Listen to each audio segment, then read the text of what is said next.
Bon, ben, bonjour à tous, merci d'être là pour la quatrième édition des séminaires Océan et Société.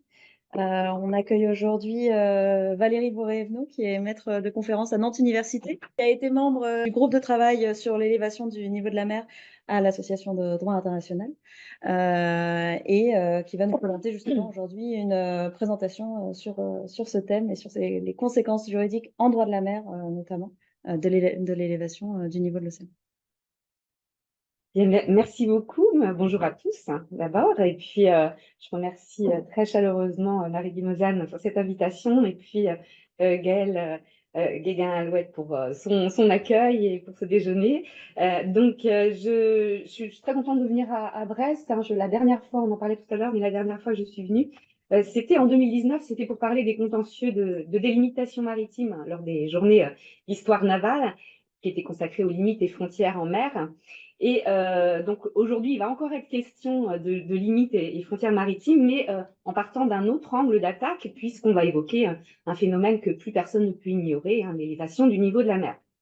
J'aimerais d'abord, pour commencer, revenir quand même sur l'origine de ce phénomène, pour qu'on en prenne bien la mesure. Alors, après, là, en fait, ce qui s'est passé, c'est que après la fin de la dernière déglaciation, c'était quand même il y a 6000 ans, le niveau moyen de l'océan s'était stabilisé relativement et il a recommencé en fait à monter au siècle dernier à un rythme qui s'accélère de plus en plus.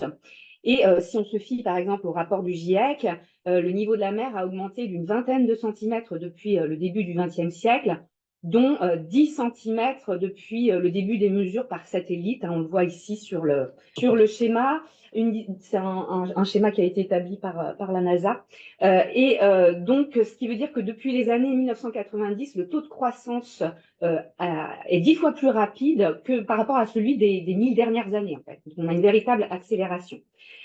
Au-delà de ce constat, les scientifiques ont également mis en évidence le lien direct entre la montée des eaux et le réchauffement climatique, puisque cette montée des eaux a deux causes principales. Il y a la dilatation thermique du fait de l'absorption en fait de la chaleur par l'océan et la fonte des glaciers continentaux, des calottes glaciaires du Groenland et de l'Antarctique.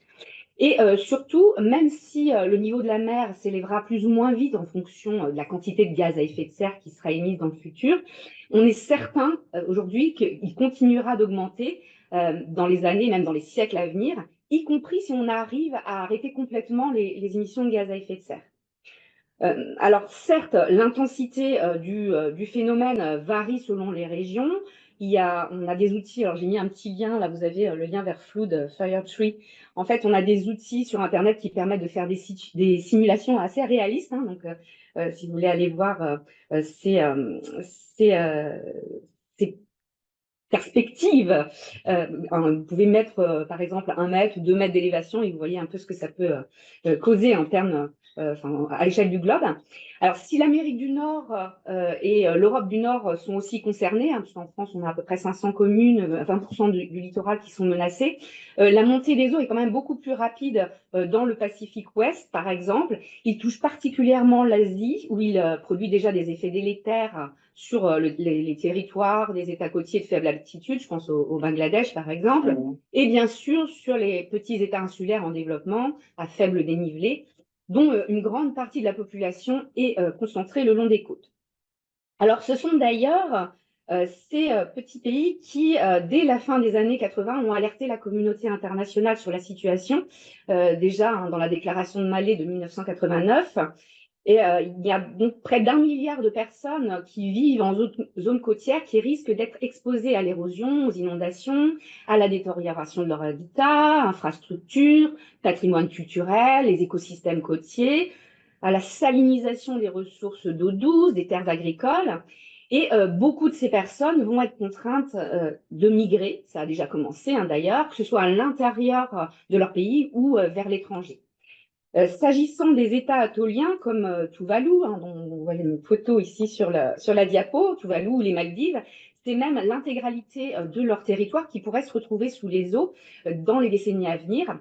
Et dans ce cas-là, eh bien, c'est leur existence même en tant qu'État qui est menacée, puisqu'ils pourraient être totalement recouverts, donc, et alors même qu'ils contribuent très peu au changement climatique. Alors, vous avez peut-être tous vu, je pense, la vidéo du ministre des Affaires étrangères de Tuvalu, Simon Kofe, qui prononçait son discours à l'occasion de la 26e conférence des Nations Unies sur le climat à Glasgow en 2021. Il était debout dans l'océan Pacifique avec de l'eau jusqu'aux genoux et il affirmait nous sommes en train de couler, mais le reste du monde aussi. Alors, il s'agissait bien sûr de marquer les esprits en alertant sur la situation vulnérable des petites nations insulaires face au changement climatique, mais le but, c'était aussi de faire comprendre, faire prendre conscience que les conséquences de l'élévation du niveau de la mer eh bien, dépassaient largement les frontières des États les plus directement menacés et que finalement, on est tous embarqués dans le même bateau. Il y a une source potentielle d'instabilité au niveau international, du fait que cette menace, un risque de conflit qui nécessite que les États agissent de manière coordonnée au niveau international. C'est Antonio Guterres, le secrétaire général des Nations Unies, qui a affirmé que ce n'est pas seulement une menace en soi, c'est un multiplicateur de menaces, l'élévation du niveau de la mer. Bref, les conséquences sont multiples, elles sont alarmantes, elles représentent un enjeu majeur pour la communauté internationale. Donc, c'est pas étonnant que ça alimente aujourd'hui les débats politiques et institutionnels au sein même des Nations Unies, au sein de l'Assemblée générale, du Conseil de sécurité. Mais au-delà des impacts humains, des impacts économiques, des impacts environnementaux, politiques, l'élévation du niveau de la mer pose également un certain nombre de défis sur le plan juridique et soulève différentes questions qui relèvent du droit international.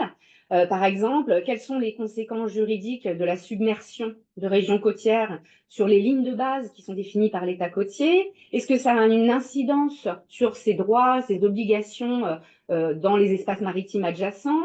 Dont les limites sont mesurées à partir des lignes de base. Quel devenir pour des limitations maritimes entre États voisins? Est-ce que le droit international de la mer est adapté pour répondre à ces problématiques? C'est ce dont je parlerai surtout aujourd'hui, mais il y a aussi, se pose aussi la question de savoir de quelle protection les personnes directement touchées par l'élévation du niveau de la mer peuvent bénéficier selon le droit international. Et puis, dans le scénario du pire, si l'intégralité du territoire est recouvert par les eaux ou que l'ensemble de la population a dû être déplacée, est-ce qu'on a encore affaire à un État au sens du droit international? Ça aussi, c'est une question importante. Alors, toutes ces questions ont commencé à être étudiées de manière parcellaire, d'abord par la doctrine à partir des années 1990, mais surtout sur les questions de droit de la mer, et puis après, dans le cas de sociétés savantes, telles que l'Association de droit international, dont parlait tout à l'heure Marie, donc, je vous ai mis ici le lien. Alors, il y a là, on ne voit pas très bien les hauts de diapo, mais ce n'est pas très grave. Au sein de cette association, deux comités, en fait, ont été créés qui ont pu traiter de cette question.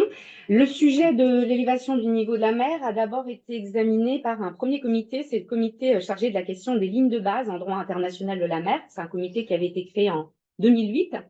Et dans le premier rapport final qu'il a rendu en 2012, il avait conclu que la question de la perte sensible de territoire résultant de l'élévation du niveau de la mer, ça débordait la simple question des lignes de base et du droit de la mer, et ça mettait en jeu donc différents domaines du droit international.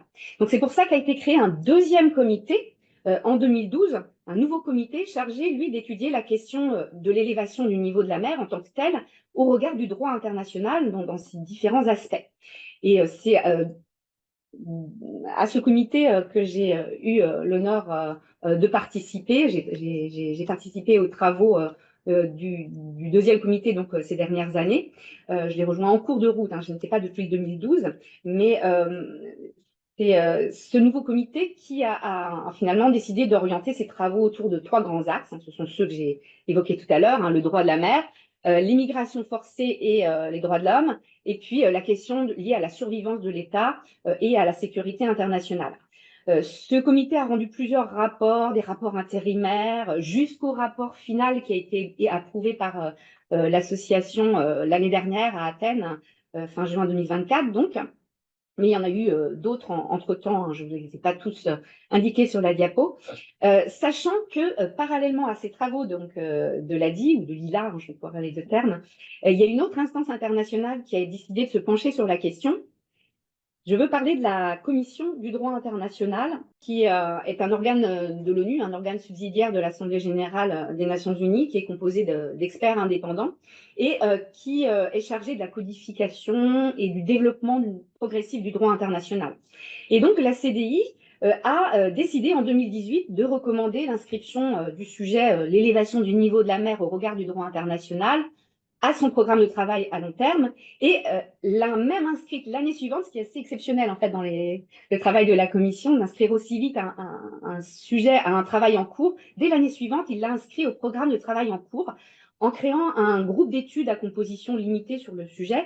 Et les travaux de ce groupe d'études et de la commission sur ce sujet sont très importants. Ils sont d'autant plus importants que ils ont d'autant plus d'influence que, déjà, il s'agit d'un organe de l'ONU, et c'est un organe de l'ONU qui travaille avec la 6e commission de l'Assemblée générale, c'est-à-dire que c'est un organe qui est en lien permanent avec les États. Il y a un échange, des échanges nourris sur ce sujet, donc entre la commission et les États. Et depuis 2018, donc, pour analyser les questions posées. Alors, ces travaux sont loin d'être terminés, on n'en est qu'au début, mais ils avancent bien. On a eu plusieurs notes thématiques déjà qui ont été produites par les coprésidents du groupe d'études, qui ont permis déjà d'identifier certaines solutions juridiques envisageables pour faire face aux défis que pose l'élévation du niveau de la mer. Et on retrouve d'ailleurs dans le programme d'études établi en 2018 les mêmes sous-sujets que ceux qu'on a traités dans le cadre de l'ADI, parce que vous avez les questions relatives aux droits de la mer. Je ne l'ai pas mis sur la diapo, mais ce n'est pas grave. Les questions relatives aux droits de la mer, les questions, les questions liées à la survivance de l'État, et les questions relatives à la protection des personnes touchées par l'élévation du niveau de la mer. Alors évidemment, je ne vais pas pouvoir évoquer l'ensemble de ces questions dans ma présentation, donc je vais, moi, me limiter aux questions relatives aux droits de la mer, parce que c'est ce que je connais le mieux et c'est ce qui me semble le plus avancé du point de vue des solutions envisageables. Et je précise aussi que, alors je ne vais pas faire un résumé des travaux menés au sein de ces organes, mais je vais m'en servir pour appuyer une étude que j'avais publiée en 2020 à l'annuaire de droit de la mer, que j'avais intitulée Les impacts de l'élévation du niveau de la mer sur les limites maritimes, du flou juridique aux éclairages de la pratique. Donc je vais m'appuyer sur ça, mais il y a eu beaucoup de choses qui se sont passées depuis, donc on va pouvoir, à partir des travaux de ces deux organes, prolonger cette étude. C'est un article que j'avais publié en amont d'un colloque organisé à Nantes sur l'élévation du niveau de la mer, qui a fait l'objet d'une publication aux éditions Pédone en 2022. C'était à une époque, quand j'avais lancé cette idée, c'était une époque où la doctrine française et les autorités françaises s'intéressaient assez peu à la problématique, parce que j'avais questionné le secrétariat général de la mer, etc., pour avoir des infos, et ils n'étaient pas, leur position n'était pas encore fixée. Alors, la question qui se pose, la problématique par rapport au droit de la mer, c'est de savoir si les États côtiers peuvent ou non conserver les limites ou frontières de leurs espaces maritimes et par conséquent les droits qui leur sont associés, malgré le recul du trait de côte ou la submersion de certaines formations maritimes, certaines îles par exemple. Et il y a effectivement un flou juridique dans ce domaine, puisque la Convention des Nations Unies sur le droit de la mer, Convention de Montego Bay, qui a été adoptée en 1982, a été adoptée donc à une époque où on ne se posait pas encore la question des conséquences juridiques de l'élévation du niveau de la mer. Donc il n'y a rien en fait vraiment d'explicite dans la Convention.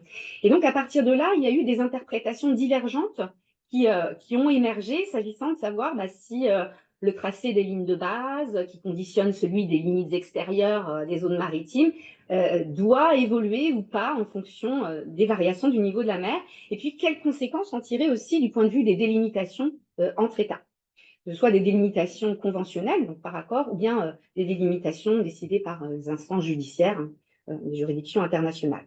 Donc je vais commencer par rappeler les principaux arguments juridiques à invoquer à l'appui de ces interprétations contradictoires, donc en évoquant la thèse des lignes mobiles, et puis ensuite la thèse des lignes fixes.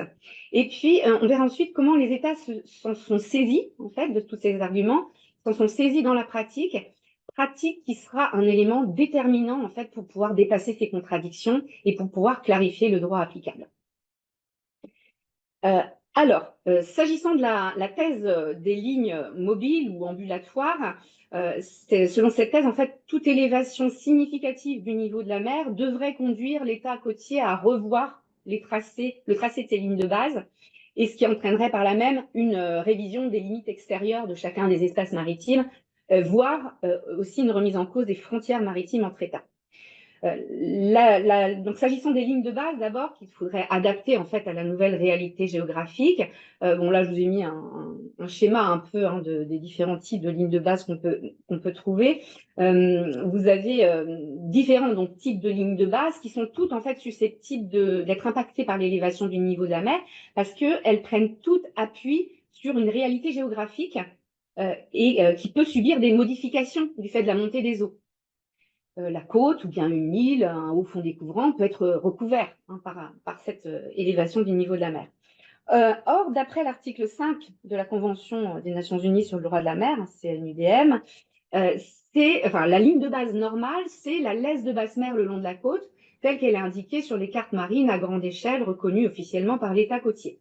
Et donc, une interprétation littérale, orthodoxe, on va dire, de ces dispositions a conduit une partie de la doctrine à considérer que la ligne de base doit en principe coïncider avec la laisse de basse mer et que si cette laisse de basse mer recule vers l'intérieur des terres en raison de la montée des eaux, eh bien l'État concerné doit modifier le tracé de ces lignes sur les cartes marines.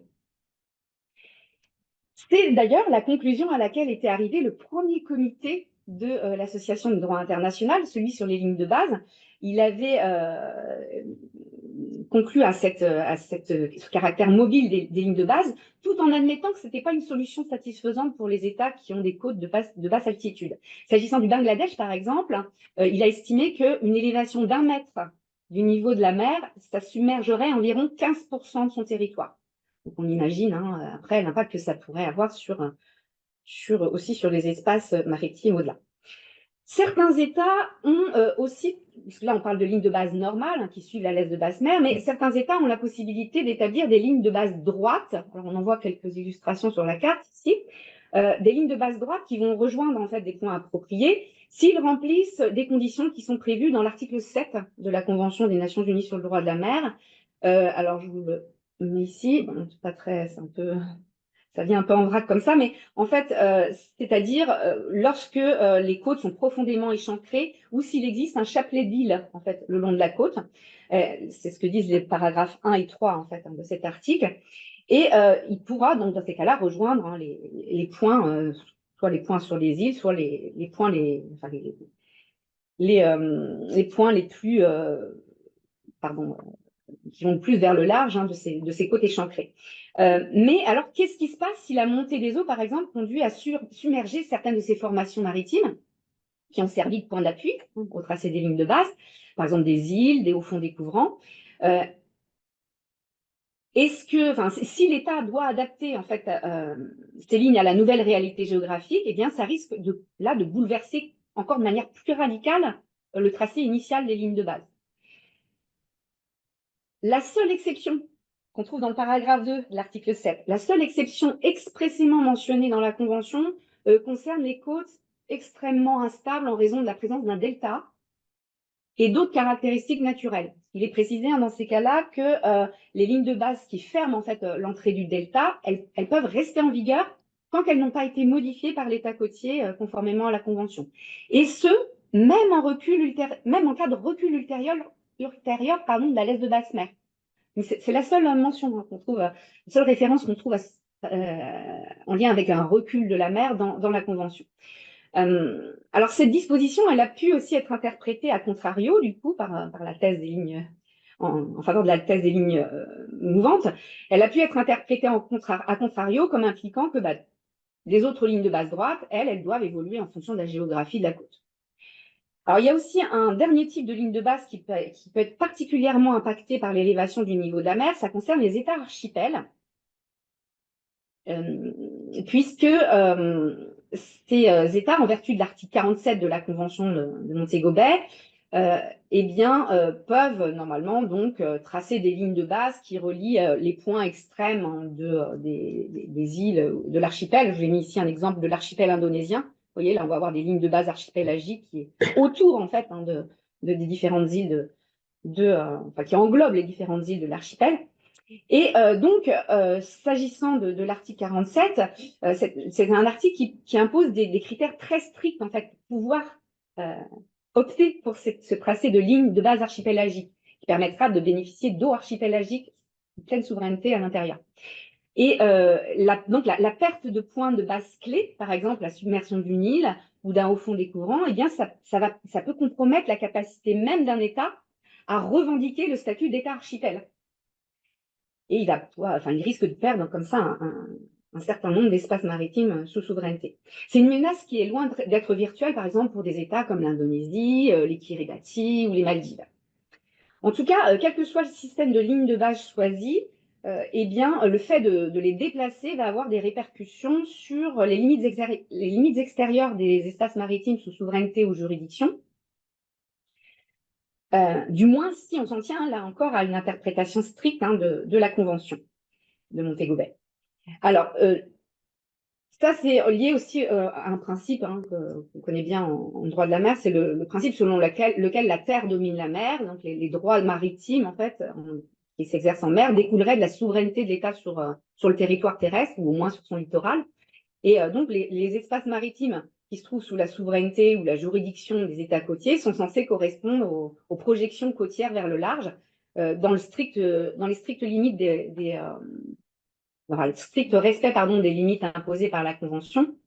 Donc, la limite extérieure de chacun de ces espaces est tracée à partir de la ligne de base jusqu'à une distance mesurée donc à partir de ces lignes de base. Donc, les lignes de base servent non seulement à séparer les eaux intérieures de la mer territoriale, jusqu'à 12 000 marins, enfin la mer territoriale qui pourra aller jusqu'à 12 000 marins, la zone contiguë pourra aller jusqu'à 24 000, la ZE jusqu'à 200 000, et puis le plateau continental jusqu'à 200 000, voire beaucoup plus, jusqu'à 350 000 environ, si la marge continentale se prolonge au-delà. Donc, ça veut dire quoi? Ça veut dire que par conséquent, si les lignes de base sont déplacées vers les terres, reculent donc, en raison de l'élévation du niveau de la mer, eh bien, si on veut respecter ces distances maximales, on devra aussi revoir les limites extérieures de ces différents espaces. Et ça réduira d'autant les zones de compétence souveraines, exclusives, revendiquées par l'État côtier. Il va perdre des espaces maritimes. Il perdra aussi certains droits sur les ressources naturelles, sur les activités qui se trouvaient auparavant sous sa juridiction. Et ça peut compromettre aussi certains accords qu'il a pu conclure avec d'autres États, par exemple en matière de pêche. Parce qu'il y a des espaces qui jusqu'alors étaient rattachés à la mer territoriale qui vont se retrouver être des espaces de ZEE ou des espaces de ZEE qui vont se retrouver devenir des espaces de haute mer. Alors, il n'y a que les limites du plateau continental qui se trouvent dans une situation un petit peu particulière, et je mets une disposition sur laquelle je reviendrai tout à l'heure, qui se trouve dans l'article 76 de la Convention, qui précise que pour les plateaux continentaux au-delà de 200 000, les limites établies par les États côtiers sont définitives. Et le paragraphe 9 prévoit également que les cartes que l'État côtier est censé transmettre au secrétaire général de l'ONU, s'agissant de ces limites, les limites de son plateau continental, ces cartes indiquent de façon permanente les limites extérieures de son plateau continental. Donc, ce serait la seule exception qu'admettrait la thèse des lignes de base mobiles. Alors, des doutes ont quand même pu être exprimés s'agissant de l'hypothèse où la montée des eaux viendrait remettre en cause le statut d'une île. Par exemple, le statut des îles, enfin le régime même des îles est défini à l'article 121 de la Convention de Montego Bay. Si cette île, par exemple, n'est plus découverte à marée haute, ça devient elle risque de perdre son statut d'île et donc de devenir un haut fond découvrant. Et puis elle pourrait aussi disparaître complètement sous les flots. Et dans ces cas-là, sa capacité en fait à générer ne serait-ce qu'une mer territoriale sera compromise. Mais sans aller jusque-là, si elle perd, en fait, même si elle n'est pas complètement recouverte, mais que du fait de la montée des eaux, elle devient inhabitable ou qu'elle ne se prête pas à une vie économique propre, c'est ce que dit le paragraphe 3 de l'article 121, elle peut être qualifiée de rocher et elle n'a plus droit à un plateau continental ou à une ZE. Donc, vous voyez que même dans une certaine interprétation de cet article 121 pourrait remettre en cause aussi les limites du plateau continental. Alors, dans les cas extrêmes, submersion du Nil, imaginons la submersion du Nil qui serait à plus de 400 000 marins des côtes. On peut prendre l'exemple de Clipperton, que je vous ai mis ici en photo, un territoire français d'1,7 km² dans le Pacifique Nord. Eh bien, si ça disparaissait complètement, la perte de superficie des espaces maritimes pourrait atteindre à 430 000 km². Donc, c'est énorme. Dernier point par rapport à cette thèse des lignes de base mobiles, c'est la question des frontières maritimes. Selon certaines opinions, mais qui sont plus isolées, celles-ci, l'élévation du niveau de la mer pourrait aussi remettre en cause donc, la délimitation des frontières entre États voisins. Ces frontières, en fait, elles sont généralement déterminées, que ce soit par voie conventionnelle ou juridictionnelle. Elles sont déterminées en prenant appui sur des points de base qui se situent sur les côtes respectives des deux États. Telles qu'elles existent au moment de la délimitation, et à partir desquelles on va commencer en général par tracer une ligne d'équidistance. Et donc, est-ce que la submersion des points de base qui ont servi à tracer cette ligne d'équidistance aurait un impact sur cette délimitation? La Convention des Nations Unies sur le droit de la mer ne le précise pas. Rien n'est dit là-dessus. Et puis, si, par exemple, la délimitation a été réalisée par voie conventionnelle, donc par voie d'accord, un État qui s'estimerait désormais désavantagé par rapport à son voisin du fait d'élévation du niveau de la mer, il pourrait être tenté d'invoquer un changement fondamental de circonstances en droit international. Je sais pas si vous êtes pas tous juristes, hein, donc en droit international, on peut remettre en cause éventuellement un traité s'il y a un changement fondamental de circonstances. C'est prévu dans la Convention de Vienne sur le droit des traités à l'article 62. Il pourrait considérer aussi que l'élévation du niveau de la mer, ça constitue un fait nouveau qui justifierait une demande en révision d'une délimitation décidée par des juges internationaux. Donc, c'est là aussi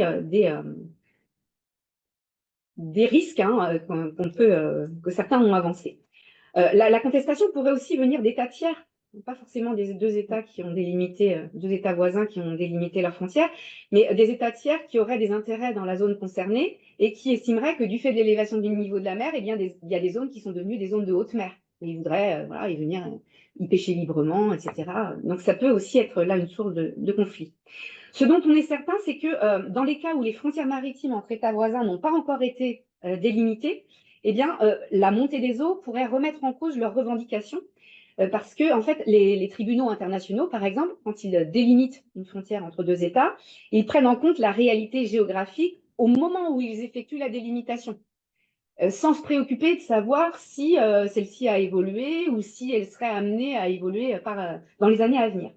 Mais voilà, pour le reste, la thèse des lignes mobiles, on voit bien, conduit à une situation pleine d'incertitudes qui pourrait s'avérer profondément inadaptée et injuste s'agissant des États vulnérables face à la montée des eaux. C'est pourquoi d'autres interprétations du droit de la mer ont été proposées afin de permettre à ces États de conserver leurs droits maritimes sans tenir compte des changements géographiques occasionnés par celles-ci.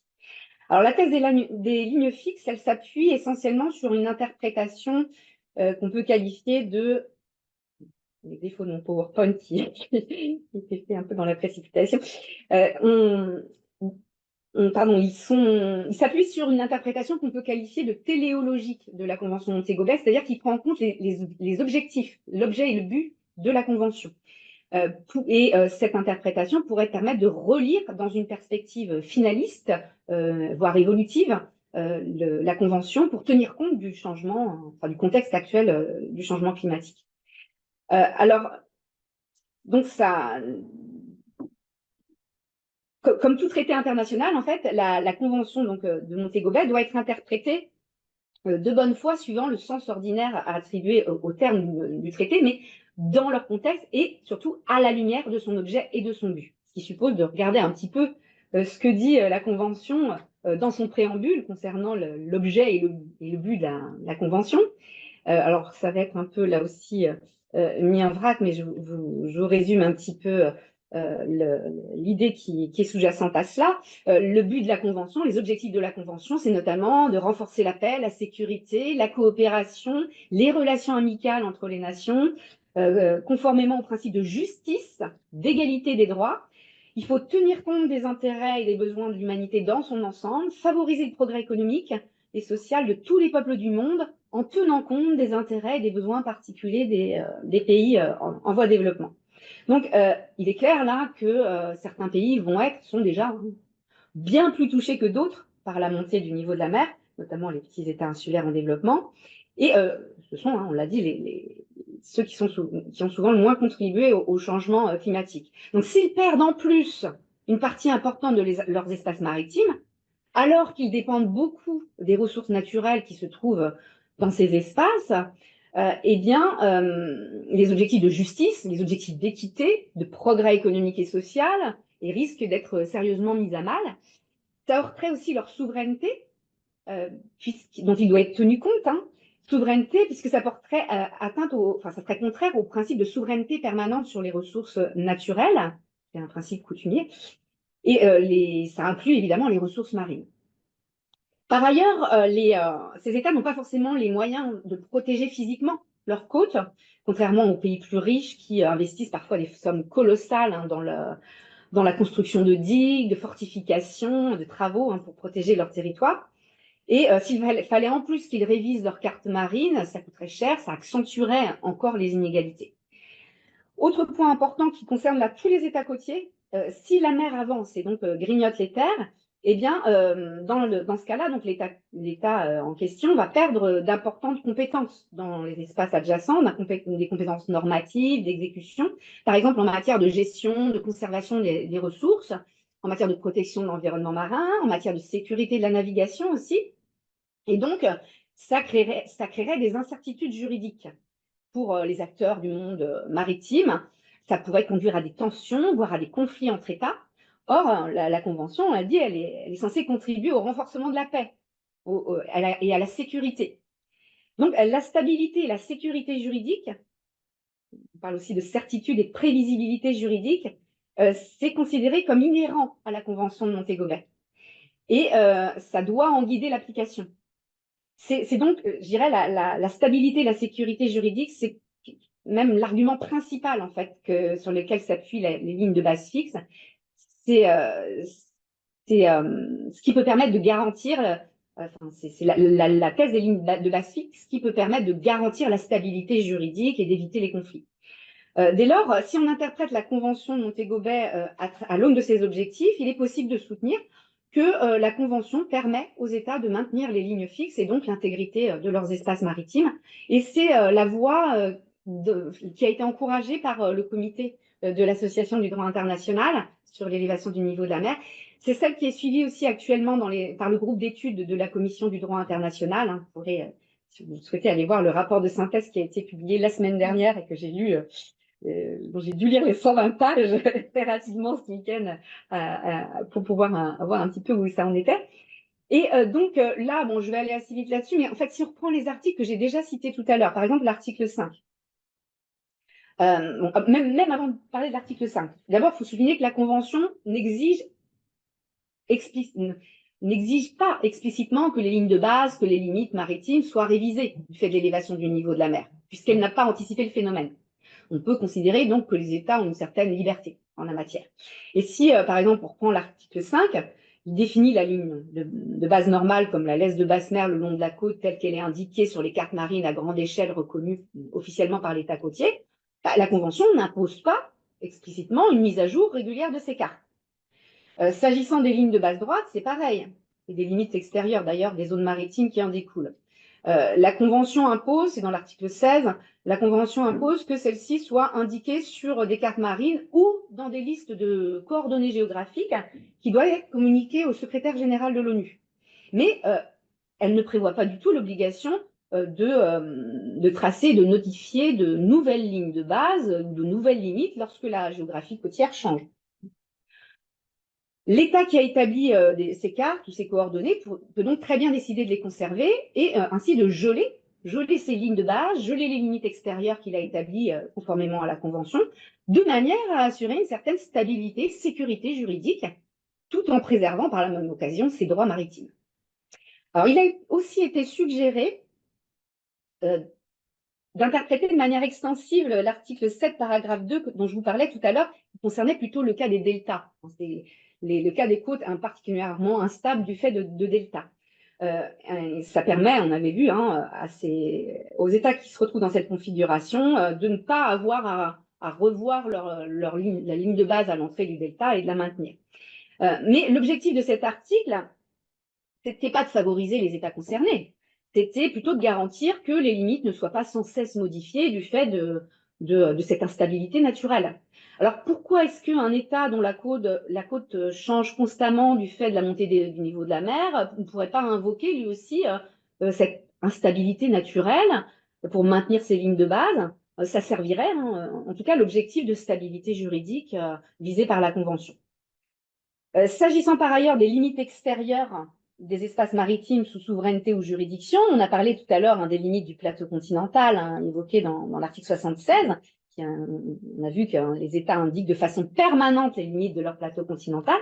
Là, c'est pareil, cette disposition elle reflète la volonté des rédacteurs de la Convention de favoriser la stabilité des limites entre les espaces sous juridiction et les espaces internationaux, haute mer ou là plutôt zone internationale des fonds marins. Dès lors, pourquoi est-ce que cet objectif de stabilité ne pourrait-il pas aussi concerner les limites de la ZEE, voire de la mer territoriale, à partir du moment où elles ont été déterminées conformément au droit international? Là aussi, on peut se poser la question.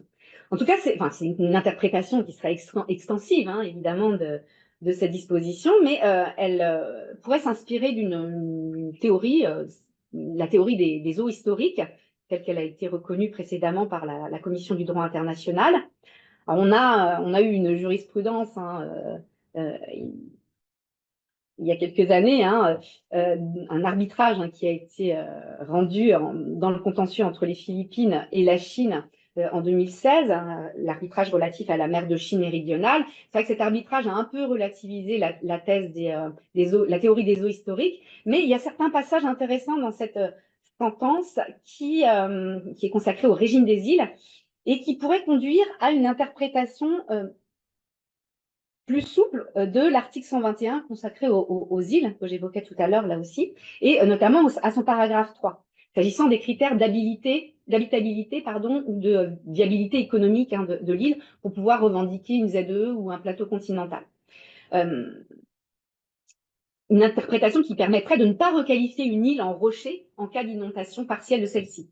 En effet, le tribunal, dans cette sentence, le tribunal arbitral, a indiqué que si ce sont des facteurs extérieurs, par exemple la guerre, la pollution, les dommages environnementaux, si ce sont donc des facteurs extérieurs qui empêchent l'habitabilité, je ne vais pas y arriver, de l'île, eh bien, ça ne devrait pas modifier son statut.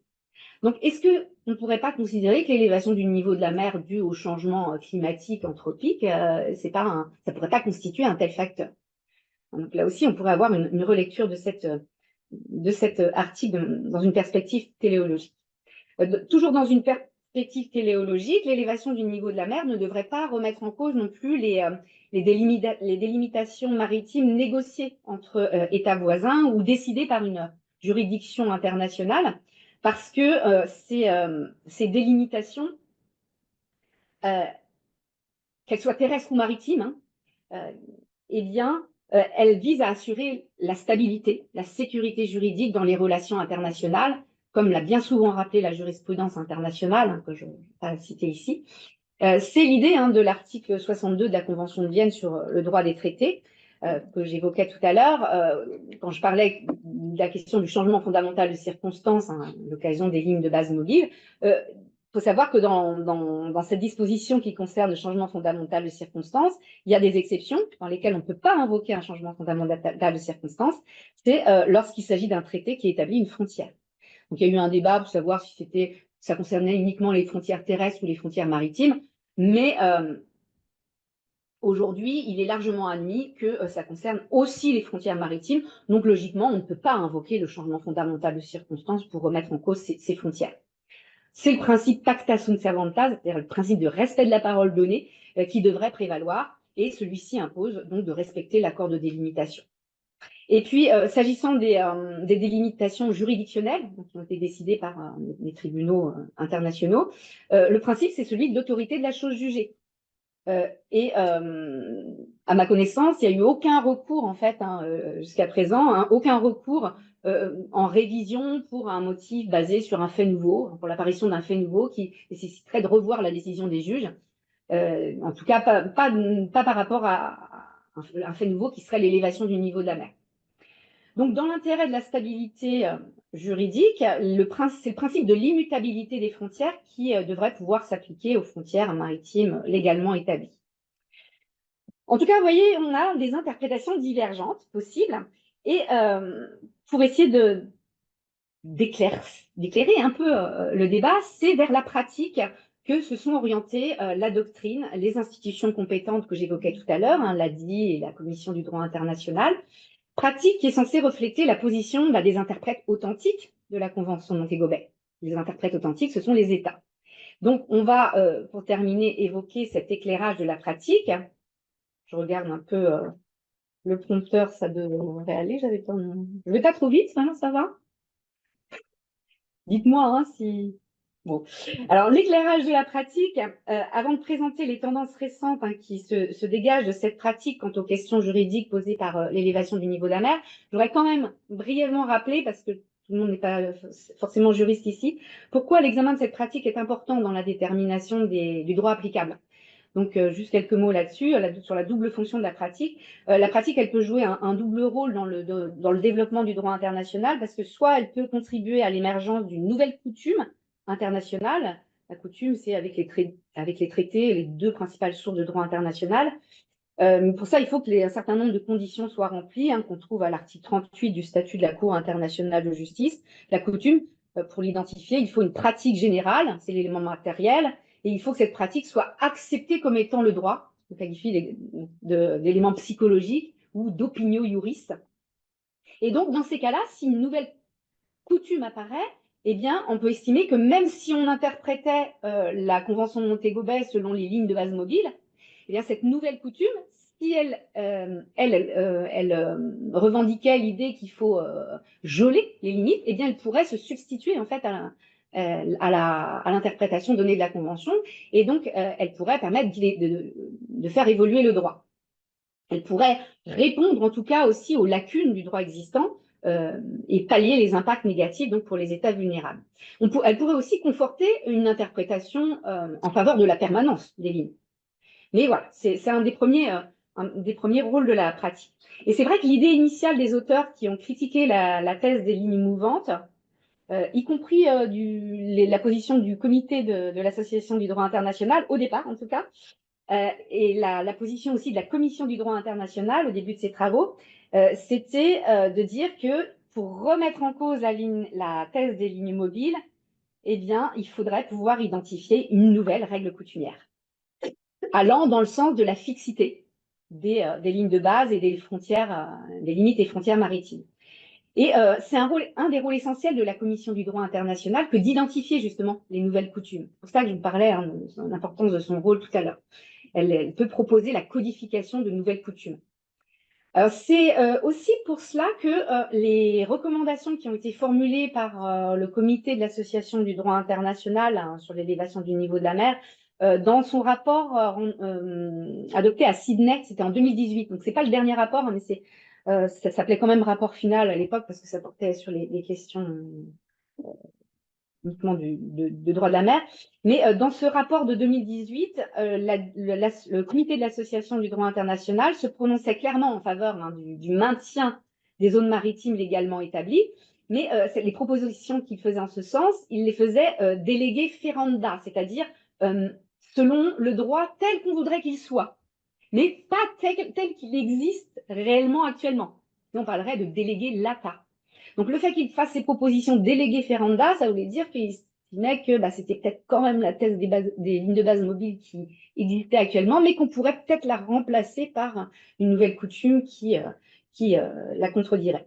En tout cas, ça témoignait d'une certaine prudence quant à l'interprétation du droit existant et le comité se situait plus dans une perspective de développement progressif en fait, de ce droit. Mais il y avait quand même une petite ambiguïté. C'est à ce moment-là que je suis arrivée dans le comité, donc je me souviens très bien. J'ai dit, mais c'est pas très très clair en fait, parce que dans la résolution qu'a adoptée l'association du droit international, il y a les travaux des comités, mais ensuite l'association adopte des résolutions, valide les travaux, etc. Et dans la résolution qui a été adoptée par l'Association du droit international, justement en 2018, c'est la résolution 5-2018,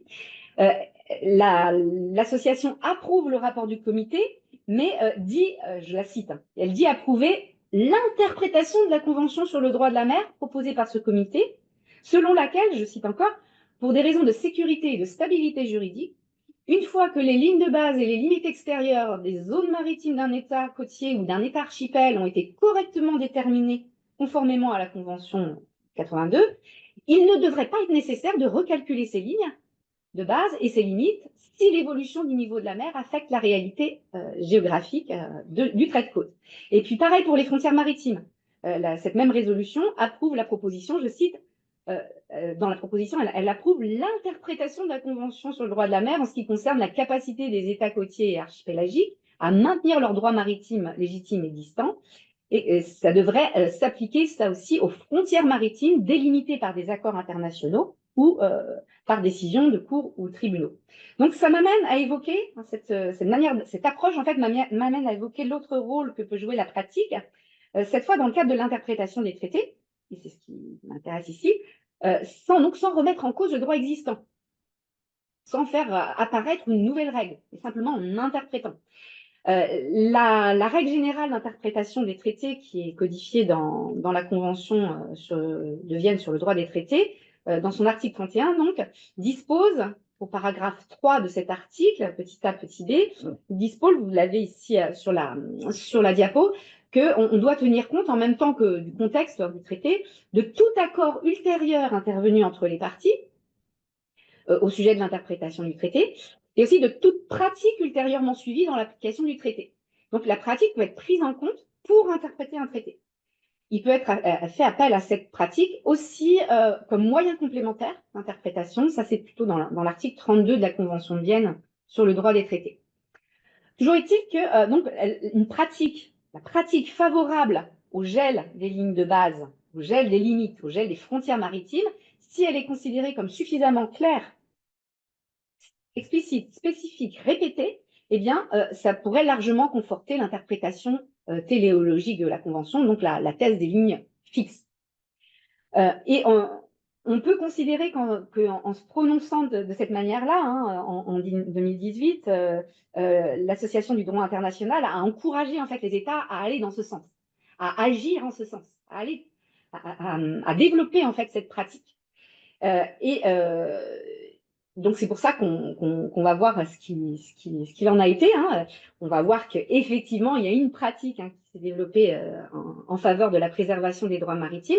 Mais d'abord, il faut remarquer qu'avant même le début des travaux au sein de la Commission du droit international, le comité de l'Association de droit international chargé de l'élévation du niveau de la mer avait relevé l'émergence d'une pratique, mais au niveau régional, au niveau essentiellement du Pacifique. Une pratique des États les plus vulnérables, en fait, en faveur du maintien des droits maritimes, malgré l'élévation du niveau de la mer. Donc là, je vous ai mis, j'ai fait ça un petit peu dans la précipitation, donc ça fait un peu catalogue, mais vous avez, je ne vais pas les citer tous, hein, mais vous avez donc un certain nombre de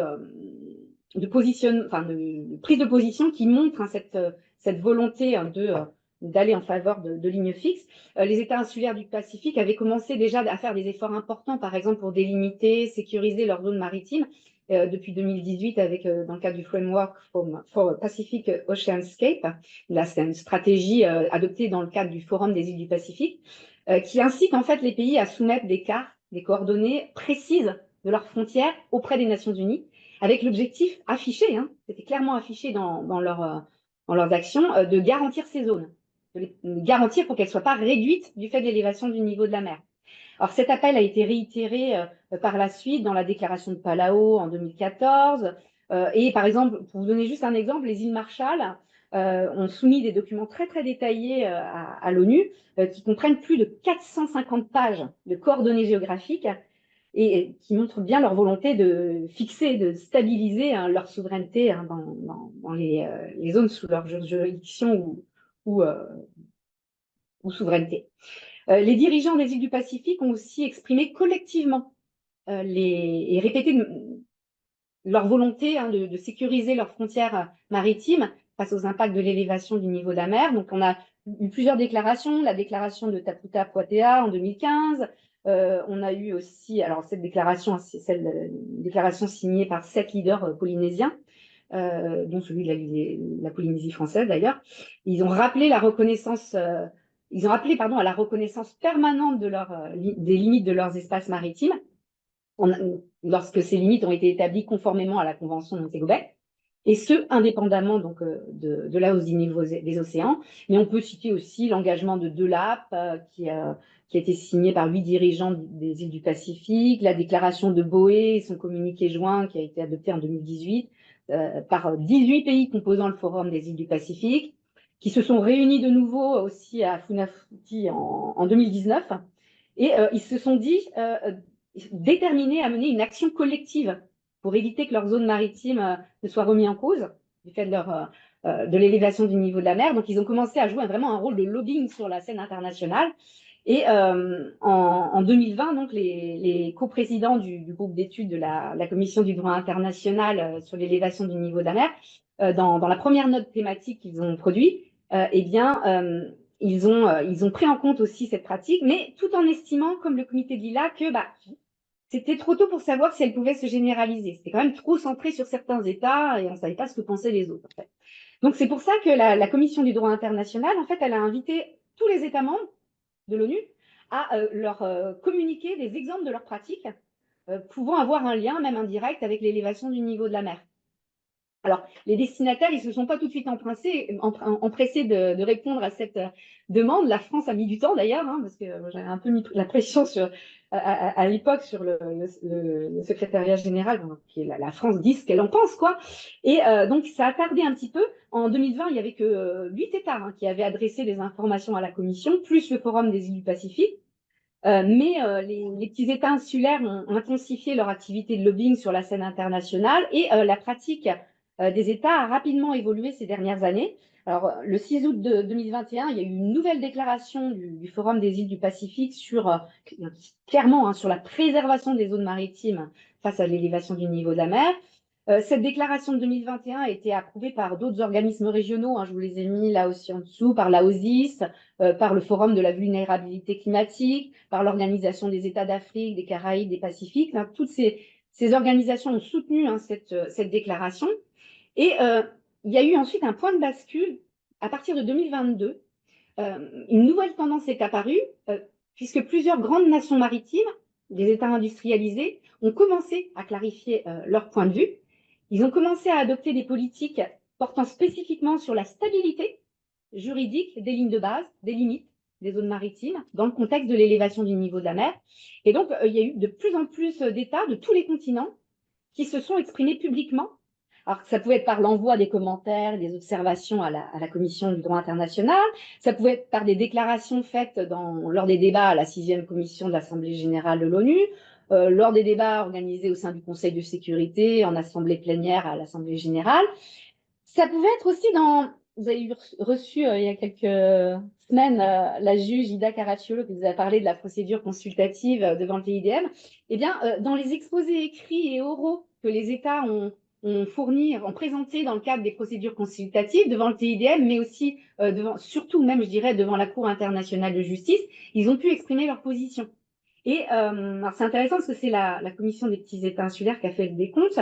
Et devant la CIJ, il y a eu 104 États au total qui ont pris position en faveur de la préservation des lignes de base et des zones maritimes. Et même des États qui au départ avaient indiqué avoir mis en place dans leur législation pour eux-mêmes donc des systèmes de lignes de base mouvants, ambulatoires. C'était le cas des États-Unis, par exemple, c'est le cas du Royaume-Uni, de l'Irlande, de la Roumanie. Eh bien, certains de ces États ont récemment affirmé qu'ils ne s'opposeraient pas à la thèse des lignes fixes, c'est-à-dire au maintien des lignes et limites établies par la Convention et donc du maintien des droits qui en découlent pour les États. Les États-Unis ont évoqué, enfin ont adopté une nouvelle politique sur le sujet en septembre 2022 qu'ils ont fait connaître. Le Royaume-Uni l'a fait connaître lui aussi. Et puis, par ailleurs, les petits États insulaires en développement ont poursuivi leur mobilisation. Le Forum des îles du Pacifique, notamment en 2023, le 9 novembre 2023, il a adopté une nouvelle déclaration, alors qui est plus large que la question liée aux droits de la mer, puisque c'est une déclaration qui porte sur la continuité de l'État et la protection des personnes face à l'élévation du niveau de la mer, mais qui rappelle sa position aussi en faveur du maintien des droits maritimes. On a eu aussi les chefs d'État et de gouvernement de l'Alliance des petits États insulaires, l'AOSIS, donc, qui a fait de son côté l'année dernière une déclaration sur l'élévation du niveau de la mer et le statut d'État, où elle rappelle aussi sa position en faveur du maintien des droits maritimes. Et on a eu de très nombreux États qui ont affirmé, de tous les continents, quel que soit leur niveau de développement, qui ont affirmé leur soutien aux déclarations du Forum des îles du Pacifique et aux déclarations de l'AOSIS. L'an dernier, il y a eu une déclaration, par exemple, des chefs de gouvernement des pays du Commonwealth, le 26 octobre 2024, c'était à Apia, dans laquelle ils affirment que les membres du Commonwealth peuvent conserver leur zone maritime, nonobstant les éventuelles modifications physiques dues à l'élévation du niveau de la mer. Alors, évidemment, on ne va pas évoquer dans le détail toute cette pratique. Elle a été recensée dans le rapport final, justement, le rapport final de synthèse des coprésidents du groupe d'études de la CDI, qui a été donc mis en ligne la semaine dernière. Donc, vous avez plein d'informations sur cette pratique. Mais ce qu'il en ressort, en tout cas, et ça m'amène à la conclusion, ce qu'il en ressort, en tout cas, à l'heure actuelle, en 2025, c'est une nette convergence de vues sur le fait que les principes de stabilité, de certitude, de prévisibilité juridique, eh bien, ça justifie la préservation des lignes de base et des limites des zones maritimes face à l'élévation du niveau de la mer. Ça, c'est un premier point. Par ailleurs, aucun État n'a remis en question le caractère définitif des frontières maritimes convenues ou décidées entre États voisins, malgré les changements possibles résultant de l'élévation du niveau de la mer. Donc les craintes, finalement, se sont avérées infondées. Et puis, la plupart des États ont aussi insisté sur la nécessité de respecter la Convention de Montego Bay, même si ça supposait d'en combler les lacunes, mais respecter la Convention pour préserver en fait l'équilibre des droits, des obligations qui en découlent, tout en appelant à des solutions pragmatiques. Ça veut dire quoi, ça? Ça veut dire qu'ils s'inscrivent clairement, les États, dans une démarche plutôt d'interprétation de la Convention, d'interprétation du droit existant, plutôt que de modification de la Convention ou d'émergence d'une nouvelle coutume. On est plus dans cette logique-là. Donc, ça serait une interprétation qu'on pourrait qualifier de contemporaine ou d'évolutive, qui prend appui sur une interprétation téléologique, ainsi. La Commission du droit international a employé le terme d'interprétation adaptative. Enfin, ça fait référence dans le cadre de la lutte contre le changement climatique, l'adaptation doit compléter pardon, je cherche l'adaptation et l'atténuation. Voilà. Donc, ça serait par la voie du droit, en fait. Le droit pourrait servir à cette politique d'adaptation pour faire face au changement climatique, aux conséquences du changement climatique. Alors, j'ai noté toutefois dans le dernier rapport de synthèse des coprésidents du groupe d'études de la CDI que les auteurs semblaient y voir aussi une pratique générale et une opinio iuris, donc ça pourrait être révélateur d'une coutume internationale. Ce qu'ils n'avaient pas évoqué dans la note thématique de 2020, ils disaient que c'était trop tôt, mais là, en 2025, ils estiment qu'on pourrait quand même y voir aussi une coutume. Alors, c'est vrai que au-delà des travaux en cours à la Commission du droit international, ce serait intéressant aussi de connaître le positionnement des juridictions internationales. Dont vous avez vu avec la juge Caracciolo que le TIDM ne s'est pas prononcé sur cette question. Il n'était pas questionné là-dessus. Ce n'étaient pas les questions qui lui étaient posées, même si le sujet a été évoqué dans les débats. Mais on va voir ce que la Cour internationale de justice, elle, en dira. Est-ce qu'elle apportera une réponse sur cette question quand elle rendra très prochainement probablement son avis? Et puis, il y a une autre recommandation aussi qui a été suggérée par le comité sur l'élévation du niveau de la mer et qui a été approuvée par l'Association du droit international l'an dernier, en juin 2024. ce serait que dans l'intérêt de la sécurité juridique, on adopte un instrument au niveau mondial sur ce sujet, un instrument qui permette une large participation. Donc, ça pourrait être, par exemple, une résolution de l'Assemblée générale des Nations unies, et là, c'est actuellement en débat. Ça pourrait venir en 2006, mais où on pourrait peut-être parvenir à un consensus, que les États adopteraient par consensus. Alors, ça pourrait être aussi une décision des États partis à la Convention de Montego Bay, c'était une suggestion de l'Irlande, et je pense qu'on se dirige plutôt vers une résolution de l'Assemblée générale. Ça permettrait d'acter un consensus sur l'interprétation du droit international tel qu'il est reflété dans les dispositions pertinentes de la Convention des Nations unies sur le droit de la mer, mais dans le contexte spécifique de l'élévation du niveau de la mer face au changement climatique. Alors, les coprésidents du groupe d'études de la CDI ont évoqué, là je voyais aussi dans le rapport de synthèse, que ça pourrait se faire via l'adoption de déclarations interprétatives, c'est-à-dire que les États partis à la Convention de Montego Bay pourraient fournir des déclarations interprétatives qui précisent le sens dans lequel ils entendent les dispositions de la Convention. En tout cas, une interprétation du droit de la mer contemporain tenant compte de la pratique des États favorables, on le voit, au maintien de leurs droits maritimes, quels que soient les impacts de l'élévation du niveau de la mer sur leur territoire. Ça résoudrait sans doute pas tous les problèmes liés à ce phénomène, évidemment, mais il pourrait s'agir d'une solution qui, au moins provisoirement, permettrait d'éviter que les États les plus vulnérables ne soient doublement pénalisés en fait par ce fléau. Après, on a effectivement d'autres sujets à traiter dans le cadre des conséquences de l'élévation du niveau de la mer que j'ai pas le temps d'aborder aujourd'hui, mais sur ce plan-là, sur le plan du droit de la mer, là, je pense que on avance vers des solutions qui sont maintenant assez bien identifiées.